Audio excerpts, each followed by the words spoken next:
Olá, sou Cícero Pereira, do canal Eu na IBD. Se é a primeira vez que você está tendo contato comigo através desse vídeo, seja bem-vindo. No canal, toda sexta-feira, você tem um vídeo novo referente às lições bíblicas da Escola Bíblica Dominical. Eu faço uso das revistas da CPAD, onde as minhas aulas são ministradas em PowerPoint. Você, professor da Escola Bíblica, quero lhe recomendar você fazer uso desses slides na sua igreja. Abaixo do vídeo tem um link, é só você fazer o download em PowerPoint e levar para a sua igreja e dar uma aula diferente, uma aula dinâmica e uma aula interativa. Beleza? Você que usa os meus slides e ainda não entrou em contato comigo, eu gostaria de conhecer você. Deixa seu e-mail na descrição do vídeo ou mande um e-mail para pastorcicero2015@gmail.com. Beleza? Pessoal, como vocês estão vendo, isso aqui é um cenário improvisado. Eu estou aqui em Paulo Afonso, Bahia, mais precisamente no bairro Tancredo Neves 3. Pense no calor terrível que está fazendo aqui. Estou suando igual um cuscuz no fogo. É desse jeito. Estou suando aqui, ó. Ó. Misericórdia. Mas enfim, a obra não pode parar. Você não vai ficar sem os slides da próxima aula. Se você ainda não é inscrito no canal, se inscreva, ative o sino de notificações para você ser notificado assim que eu postar um novo vídeo aqui no canal, tá certo? E aos inscritos do canal, muito obrigado, um abraço, Deus abençoe grandemente a vida de vocês. Não é porque eu estou aqui em Paulo Afonso derretendo, ó, que eu vou esquecer de pedir aquele, ó, likezão. Deixa aquele likezão aí, ó, para ajudar o canal a crescer. Preciso chegar aí aos 1000 inscritos. Que Deus abençoe a vida dos irmãos, todos os professores que fazem uso aí do meu trabalho, todos os superintendentes. Muito obrigado. Deus abençoe, pastores, evangelistas, os meus amigos aí, lá nos Estados Unidos, na Alemanha e em quase todo o Brasil que faz uso desse trabalho. Aquele abraço. E muito obrigado em nome do Senhor Jesus. Os meus irmãos aí do Ministério Aliança Renovada, meus irmãos, ó, abraço para todos. E dia 16 eu estarei aí em São Paulo com os meus irmãos. Bom, sem mais delongas, nós já vamos para a aula de hoje, tá certo? O quê? Vamos para o computador. E se você ainda não conhece, não sabe como é que eu ministro as minhas aulas são ministradas em PowerPoint. Não só aqui no YouTube, mas na minha igreja. E centenas de pessoas têm aderido ao meu trabalho porque tem sido bênção na sua aula. Se não usa, eu lhe recomendo a usar. Vai ser uma maravilha. Gostaria de pedir para você visitar o meu canal. Outro magnífico aspirante a redator de televisão. Os vídeos estão separados, então lá tem as playlists das escolas bíblicas, de ministrações e de comentários bíblicos. Muito obrigado. Então vamos para o computador, beleza? Bom, já estamos aqui no computador. Lição de número 10. Diz assim: dádiva, privilégios e responsabilidades na nova aliança. O texto áureo se encontra na carta aos Hebreus, capítulo 10, versículo 22. Cheguemo-nos com verdadeiro coração, em inteira certeza de fé, tendo o coração purificado da má consciência e o corpo lavado com água limpa. Verdade prática. A nova aliança é uma dádiva divina que traz grandes responsabilidades. Então, veja só, nesta lição nós veremos os inúmeros privilégios que a nova aliança oferece a todos aqueles que creem no sacrifício de Cristo e que buscam se achegar a Deus. Tá certo? Então, mediante a fé em Jesus, nós fomos justificados e regenerados. Hoje nós temos o quê? Nós temos livre acesso à presença do Pai. Então, com certeza, este é o maior benefício que nos foi concedido pelo próprio Senhor Jesus. Todos os benefícios da nova aliança só se tornaram possíveis mediante a obra expiatória de Jesus. Pois a antiga aliança, somente os sumos sacerdotes podiam entrar no Santo dos Santos. Só os sumos sacerdotes. Isso uma vez no ano, no dia chamado Dia da Expiação. Só que hoje, o que acontece? Hoje, por meio do sacrifício perfeito e eterno de Cristo, nós temos livre acesso à presença de Deus. Este é um dos grandes privilégios que conduz a uma grande responsabilidade.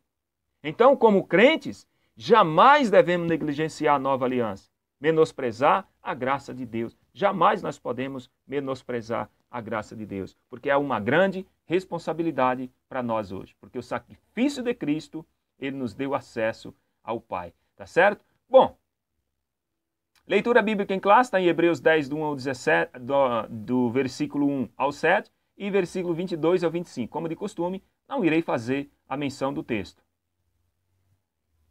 Objetivos específicos. Primeiro, saber qual a dádiva da nova aliança. Segundo, apresentar os privilégios da nova aliança. E terceiro, explicar as responsabilidades da nova aliança. Introdução. A seção de Hebreus 10, versículo 1 ao 18, é representada por ele para lembrar, reforçar e concluir os argumentos anteriormente expostos sobre a singularidade e a eficiência da obra expiatória de Cristo. Então, o autor sagrado ele já está próximo de concluir aqui a sua argumentação acerca do sacerdócio e do sacrifício de Cristo. Então, tendo feito isso, ele destaca inúmeros privilégios desfrutados pelos crentes, que só se tornaram possíveis graças à superioridade da nova aliança. Então, o autor aos Hebreus ele está agora destacando os inúmeros privilégios que nós, como cristãos, desfrutamos, né, graças aí à superioridade da nova aliança. Só são possíveis a nós, ou só se tornaram possível por causa da nova aliança, que é superior em tudo à antiga aliança. O acesso direto à presença de Deus, graças à mediação de Cristo, constituiu o maior deles. Olha só, um dos privilégios maior que Cristo constituiu para nós, que Cristo nos concedeu, foi o acesso direto ao Pai. O autor também ele chama a atenção para as responsabilidades que derivam dela. Ou seja, só que essa nova aliança nos traz grandes responsabilidades que nós devemos tomar cuidados para não negligenciar essa tão grande salvação. Tópico 1. A dádiva da nova aliança. Subtópico 1. Uma única oferta. O Antigo Testamento põe em destaque as centenas de sacrifícios que eram realizados ano após ano no culto judaico. A quantidade de animais mortos nessas celebrações impressionava. Olha só, segundo aí, os especialistas, eles afirmam que houve situações nas quais os filhos de Arão se gabavam de ficar coberto de sangue sacrificial até os tornozelos, olha só. Então, os filhos de Arão, eles se gabavam de ver tanto sangue de animais inocentes sendo derramado pelo sacrifício do povo. Também aí o historiador Flávio Josefo, ele fala que os sacrifícios de animais eram centenas de milhares. Então, eram muitos animais que morriam no lugar do pecador. Para o autor de Hebreus, esse sacrifício não passava de uma sombra da qual Cristo era a realidade. Então, tudo isso, para o escritor, era o quê? Apenas sombra do sacrifício. Era sombra. Esse sacrifício era sombra do sacrifício real de Cristo. Porque Cristo era o Cordeiro de Deus. Então, os animais que eram mortos, o sangue que era derramado, era sombra do sacrifício de Cristo na cruz do Calvário. Porque tendo a lei sombra dos bens futuros e não a imagem exata das coisas, nunca pelo mesmo sacrifício que continuamente se oferecem, cada ano pode aperfeiçoar os que se achegam a ele. Então, nenhum sacrifício que era feito todos os dias, todos os anos, ou isso aperfeiçoava o povo de uma tal maneira que se achegasse a Deus, porque ninguém teria acesso a Deus. Ou, na verdade, algumas pessoas tinham acesso à presença de Deus, mas o povo em si, a massa maior, né, esses não tinham acesso direto a Deus. Cristo, com uma única oferta, realizou a obra da redenção, porque com uma só oblação aperfeiçoou para sempre os que são santificados. Hebreus 10, 14. Subtópico 2. Um único ofertante. A oferta foi única, o ofertante também. Mas este, havendo oferecido um único sacrifício pelos pecados, está assentado para sempre à destra de Deus. Hebreus 10, 12. Aqui, olha só, aqui como já havia feito anteriormente, o autor ele destaca o ofício de Cristo como sacerdote e rei.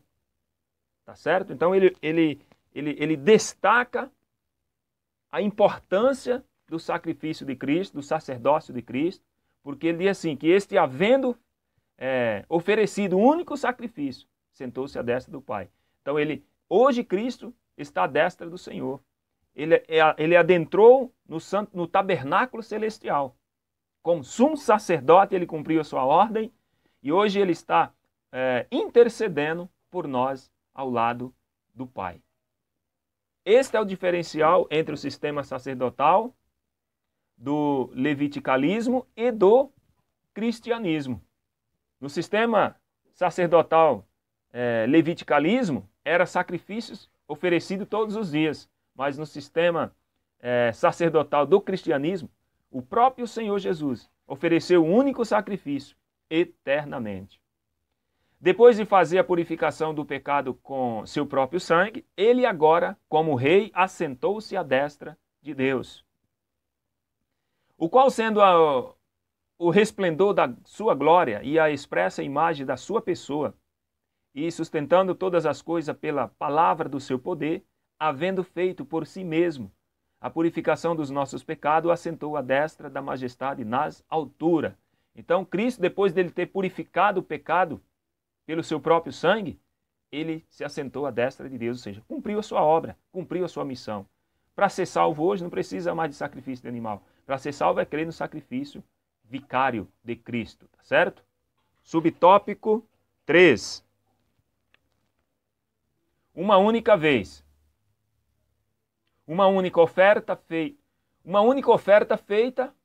uma única vez por um único sumo sacerdote, na qual vontade temos sido santificados pela oblação do corpo de Jesus Cristo, feito uma única vez. Olha que interessante.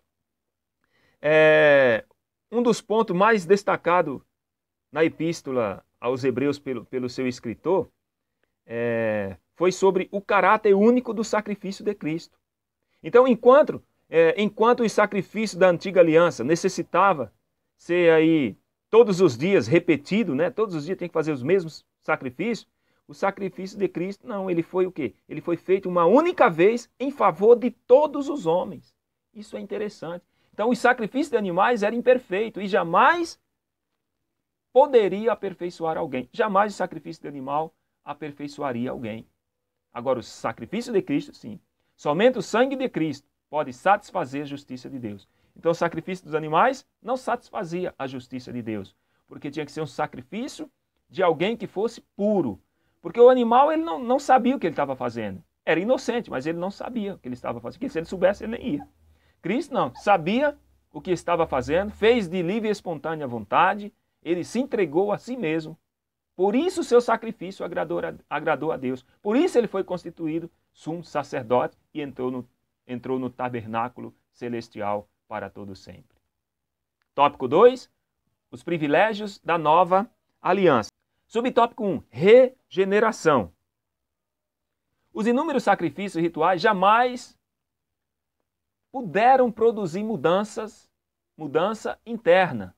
Olha só, a grandeza da nova aliança está na mudança interna que ela produz, isto é, no coração. Então, os sacrifícios e rituais que era feito na antiga aliança jamais poderia produzir no ser humano mudança, jamais transformaria o coração do ser humano. Só que na nova aliança, sim, a grandeza dessa nova aliança é justamente a transformação, a mudança que causa no coração do arrependido. Então, no capítulo 8 da carta aos Hebreus, o autor ele já havia contrastado a antiga com a nova aliança. Ou seja, levando em conta o quê? O seu aspecto cerimonial e ritual. Então, os inúmeros sacrifícios lá, que era feito lá, jamais poderia transformar a vida de alguém.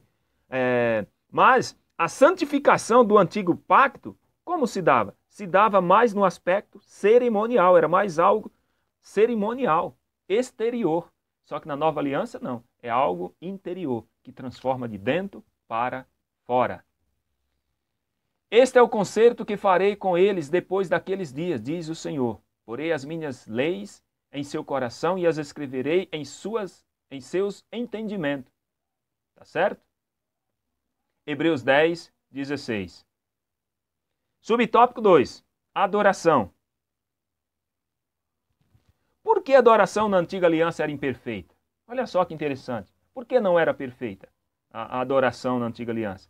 Simplesmente porque poucos tinham acesso à presença de Deus. Olha só. Então, o povo era representado pelos sacerdotes e uma vez no ano pelo sumo sacerdote. Então, a minha adoração era feita por outra pessoa. Era outra pessoa que ia oferecer a minha adoração, o meu sacrifício.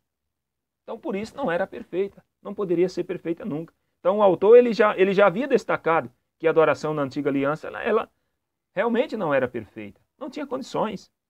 Né? Então, o autor ele revela que esse fato agora mudou.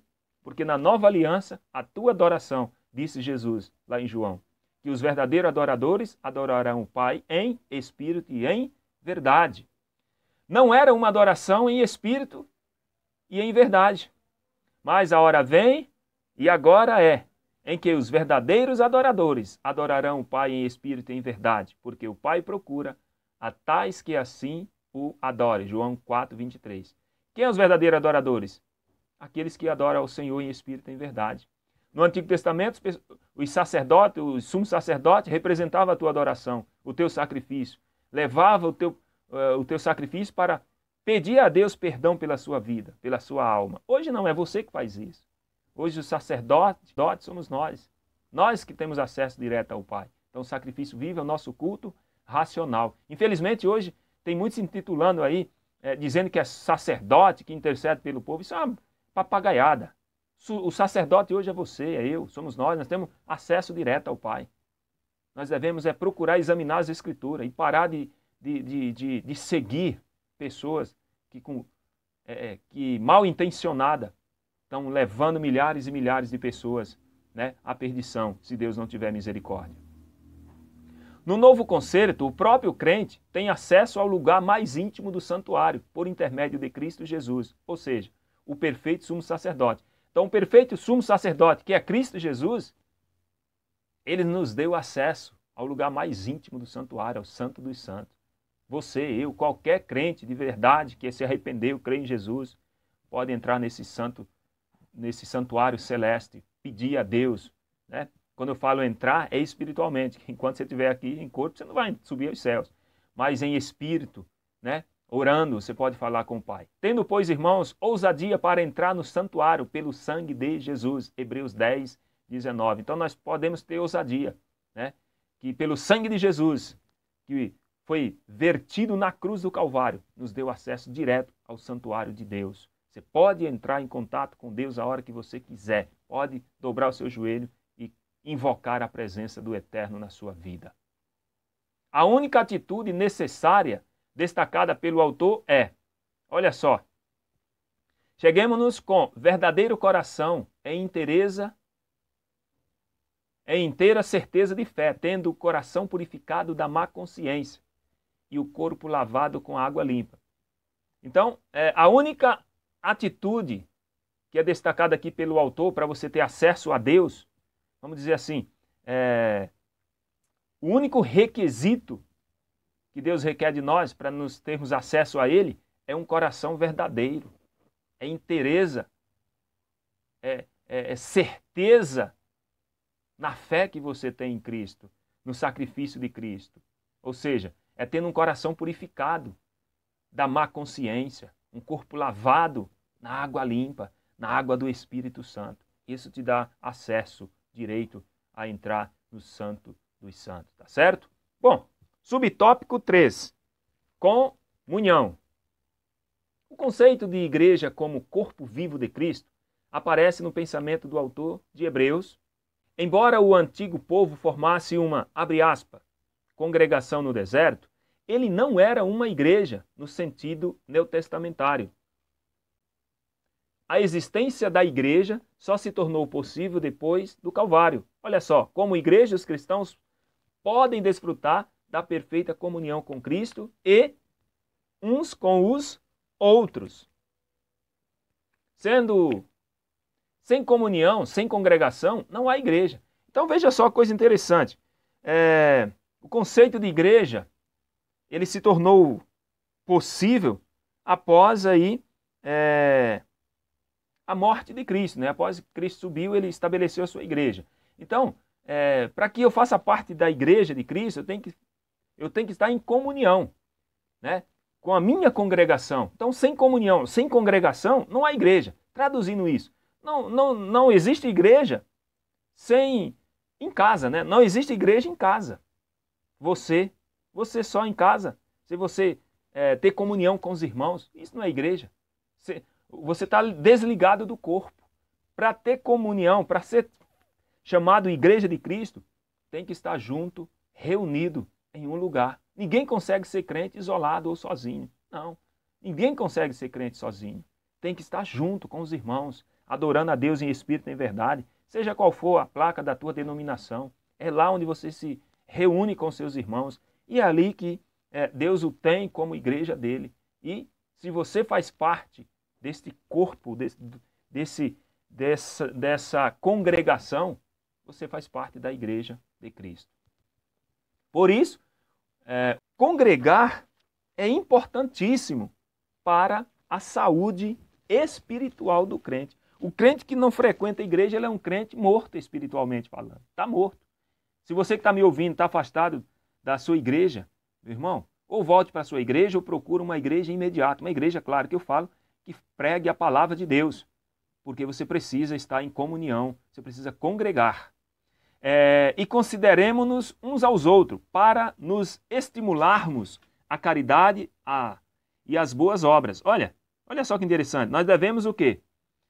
Considerarmos uns aos outros para estimularmos, né, a fazer caridade, a amar, né, a fazer as boas obras.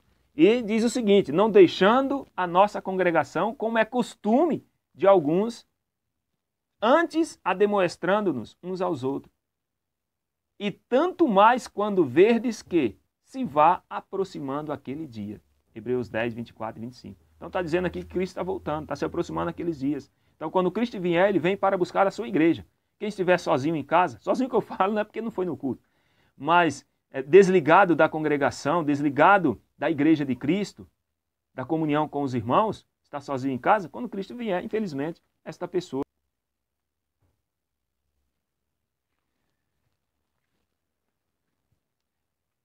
Então, muitos são os privilégios da nova aliança, tá certo? Mas o acesso direto à presença de Deus, isso só foi possível graças à mediação de Cristo, tá certo? Então, o acesso direto a Deus só foi constituído graças à mediação de Cristo, que constituiu o maior desses privilégios, que é o acesso direto a Deus. 4 privilégios que nós temos graças à nova aliança. O primeiro privilégio: temos acesso pessoal a Deus por meio de Jesus Cristo e podemos nos aproximar dele sem a necessidade de um sistema elaborado. Não precisa de ninguém para se aproximar de Deus. Segundo privilégio da nova aliança: podemos crescer na fé, vencer as dúvidas e os questionamentos e aprofundar nossa relação com Deus. Olha que coisa maravilhosa. Terceiro privilégio da nova aliança: podemos desfrutar a motivação uns dos outros. Então, nós podemos desfrutar a motivação, nós podemos motivar uns aos outros, tá certo? E quarto privilégio da nova aliança: nós podemos adorar a Deus juntos. Hebreus 10, 25, você pode adorar a Deus junto, tá certo? Tópico 3, as responsabilidades da nova aliança. Então agora nós vamos ver quais são as responsabilidades da nova aliança. Subtópico 1, vigilância. Não há dúvida de que o autor acreditava que um cristão genuíno pode cair da graça. Esse é o primeiro ponto, né? O ponto-chave. O autor, ele volta às exortações feitas lá no capítulo 6. Lembra lá? Nós falamos que o cristão ele pode decair da graça, né? Apostasia. Um cristão pode cair da sua fé. Nós devemos tomar muito cuidado. Por que é que o autor aqui, ele acreditava que o cristão genuíno ele pode decair da graça? Por quê? Olha, primeiramente o autor ele aconselha o crente a se firmar na fé. Retenhamos firme a confissão da nossa esperança, porque fiel é o que prometeu. Hebreus 10, 23. Então, olha só. O escritor, ele entendia que um crente, ele pode cair da graça. Se não fosse isso, então não teria sentido algum esse seu argumento, essa sua exortação, não é verdade? Então ele fala o seguinte, que primeiramente nós devemos nos afirmar na fé, estar firme, alicerçado, para nós não cairmos da graça. Olha só, quanto maior castigo cuidais vós, será julgado merecedor aquele que pisar o Filho de Deus e tiver por profano o sangue da aliança, com que foi santificado, e fizer a cravo o Espírito da graça? Há um preço alto quando nos falta vigilância. Temos que vigiar sempre. A vigilância é importante para o cristão. Então o autor ele já havia usado a palavra aí, reter, né?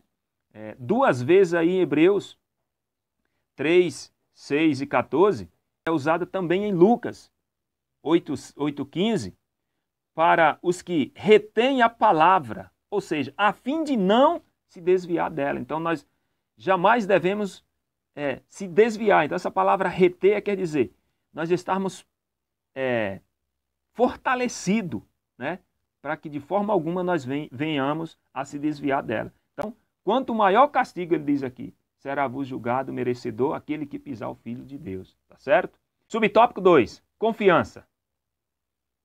Com o objetivo de animar a fé dos crentes, o autor faz menção ao histórico da vida deles. Bom, vamos lá. Aquela mesma confiança que havia tido no passado deveria continuar como um sólido fundamento. Não rejeitais, pois, a vossa confiança Não rejeitais, pois, a vossa confiança, que tem grande e avultado galardão. Hebreus 10, 35. O autor ele está trazendo à memória dos crentes a lembrança da história da vida deles, certo? Então ele dizia o seguinte, que os irmãos do passado eles haviam experimentado sofrimento, ele havia experimentado abandono e até mesmo as expoliações. Só que, contudo, eles permaneceram firmes. Então, o que estava, então, portanto, acontecendo agora com aquelas pessoas? Que nós já vimos lá, em algumas lições anteriores, no capítulo 6, se não falha a memória agora, que os crentes estavam desviando da fé, estavam se afastando, estavam voltando às práticas judaizantes de antigamente. Então ele estava agora aqui trazendo, digamos assim, a memória daqueles irmãos para que eles permanecessem firmes na fé, tá certo? Não desviassem, né? Que tivesse aquela mesma confiança que havia tido lá no passado, certo? O céu é para quem tem esperança. Olha só, o céu não é para qualquer um não, tá? O céu é para quem tem esperança, para quem persevera, para quem tem fé e para quem tem paciência.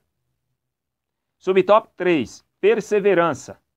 O autor concluiu o capítulo mostrando que na jornada cristã o crente precisa de paciência, porque necessitais de paciência para que depois de haver desfeito a vontade de Deus, possais alcançar a promessa.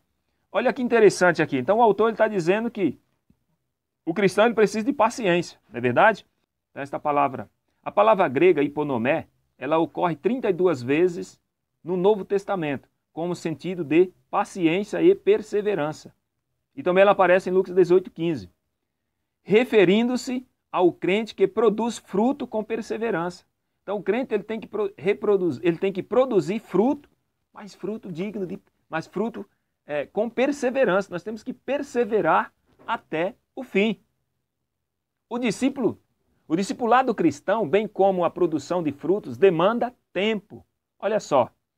E para alcançar as promessas de Deus é preciso perseverar até o fim. Se nós não temos paciência, se nós não tivermos perseverança de esperar as promessas de Deus, nós não vamos alcançá-las. Porque o discipulado cristão ele está baseado em produção de frutos, certo? Temos que dar fruto. Quais são os frutos? Lá em Gálatas 5:23, se não me falha a memória ali, fala dos frutos do Espírito. Então, só que esses frutos, para eles serem produzidos em nós, leva tempo. Se você se converte hoje, amanhã você não é 100% transformado. Você vai aos poucos gerando fruto. Paciência, o amor, a bondade, a benignidade, a mansidão, tudo isso vai sendo trabalhado aos poucos, não é verdade? O autor aos Hebreus, ele faz uma série de exortações. E uma delas é retenhamos firme a confissão da nossa esperança. O autor, ele retorna a sua preocupação aqui pelos leitores que estão em perigo de se afastar da fé e da confissão da esperança de Cristo. Tá certo? Então ele diz o seguinte, que devemos reter firme. Reter firme, que o autor fala aqui, significa literalmente não se desviar, nem para um lado nem para o outro. E deste modo significa estar firme, ou seja, estar estável, inabalável. Então, para os leitores, reter firme sua esperança em Cristo. Para os leitores, reter firme sua esperança em Cristo, como judeus convertidos, incluía permanecerem firmes em sua fé, crendo que Jesus é o sacrifício pelo pecado e seu sumo sacerdote diante de Deus. Olha só que interessante. Então, a esperança, porém, é a mais abrangente do que a fé. A esperança é mais abrangente do que a fé, porque inclui as promessas específicas de Deus sobre o futuro. Não é verdade? O incentivo mais forte possível para continuar em direção à esperança é o caráter fidedigno de Deus. Olha só. Porque fiel é o que prometeu. Se Deus fez uma promessa, ele é fiel para cumprir. Só que eu tenho que esperar com esperança. Nossa esperança ela é baseada na promessa infalível de Deus. Por quê? Porque nós apreciamos e confessamos isto, confiante e ousadamente. O autor ele dá outra exortação importante. Ele diz o seguinte, que nós devemos o quê? Consideremos uns aos outros para nos estimular a caridade, ou seja, o amor e as boas obras. Então, esse verso ele enfoca o amor, né? O amor lá em Hebreus 10, 24 e 25, que completa a tríade da fé. Olha só. Então, a esperança, de acordo com Hebreus lá 10, 25, sem amor não há esperança. Os cristãos, eles devem encorajar-se mutualmente e estimular-se uns aos outros. Ou seja, incitar, invocar, isso é estimular, tá certo? As expressões práticas do amor. Nós temos que estimular, incentivar, provocar essas expressões práticas do amor. Então, o objetivo dessa ação é o aumento e a profundidade do amor e das boas obras em meio aos crentes. O que está faltando hoje é amor entre os crentes. O amor deve ser o quê? Deve ser um resultado prático e uma expressão tangível. Que coisa tremenda, tá certo? Bom, conclusão. Chegamos aqui já ao final desta aula. Na conclusão diz assim, a comparação detalhada que ele fez entre os dois pactos, a antiga e a nova aliança, serviu para mostrar a superioridade desta última. Cristo tornou possível o que a antiga aliança era apenas uma promessa. Todavia, o cristão não deve se acomodar, nem tampouco negligenciar a nova aliança, abusando do poder da graça de Deus. Em vez disso, ele deve demonstrar vigilância e perseverança no caminhar com Cristo. Bom, meu amado, que Deus abençoe a vida de vocês. Muito obrigado por até aqui vocês terem me acompanhado. Confesso para você que estou aqui me derramando em suor, que em Paulo Afonso está quente. Meu Deus, 34 graus agora. Bom, mas o que nos resta é agradecer ao Senhor Jesus por tudo. Se você assistiu essa aula até agora e foi bênção para a sua vida, somou no seu conhecimento bíblico, então peço, se você não é inscrito, se inscreva no canal. E se você é inscrito, dê aí o seu like, o seu joinha para ajudar esse canal, para que nós possamos aí produzir mais e mais conteúdos, né? Que nos venha trazer algo que some na nossa vida cristã. Porque a palavra de Deus ela tem que ser ministrada de uma forma que venha nos trazer algo, que nos dê perseverança, que nos gere em nós perseverança para prosseguir. Então, todos os professores das escolas bíblicas pelo Brasil, Estados Unidos, Alemanha, que faz uso desse trabalho, um abraço, muito obrigado, Deus abençoe. E se você usa esse trabalho e não entrou em contato comigo, deixe seu e-mail para que eu lhe envie os slides assim que ficarem prontos. E meu objetivo é alcançar todos os estados brasileiros com esse humilde trabalho, com esse simples trabalho, mas é um trabalho feito com seriedade, um trabalho que é feito na direção do Senhor Jesus. É um trabalho que ainda não tenho condições para torná-lo profissional, mas Deus está dando graça e tenho certeza que tem sido bênção na vida de todos, ou na vida de muitos. Se você tem sido abençoado através desse trabalho, compartilhe aí nas suas redes sociais, divulgue, né? Divulgue para que outras igrejas, outros irmãos sejam também abençoados. Que Deus abençoe a cada um de vocês em nome do Senhor Jesus. Dia 16 estarei em São Paulo, né? A próxima aula ainda vai ser aqui neste calor abençoado. Glória seja dada ao nome do Eterno. E nós estamos aí, tá certo, meus amados? Muito obrigado pelo carinho. Então, tudo isso e muito mais nós fazemos dentro do reino, se for da vontade dEle.